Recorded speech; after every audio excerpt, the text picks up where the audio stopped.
Alright guys, nandito tayo ngayon sa may Bungabong, Oriental Mindoro.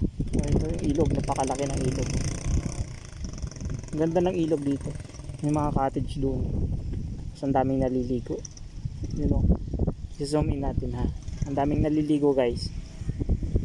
Yun yung mga tao. Yan yung mga cottage doon. Saka doon. Yan, may mga bando na nakaano. Medyo mainit lang, tapos masilaw, hindi gaanong maklaro. Pero ang ganda, linaw ng tubig umaagos. Ito yung mahabang tulay ng Bungabong, Oriental Mindoro guys.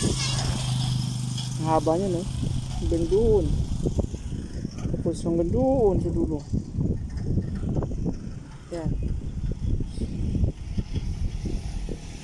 kagandahan dito guys, yung tubig niya fresh na fresh pa, fresh from mountain.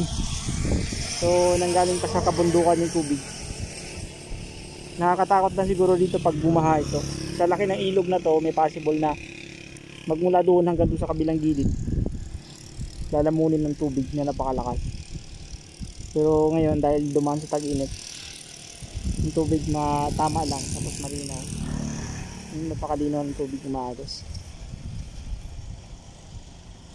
Pero makita mo guys na fresh water.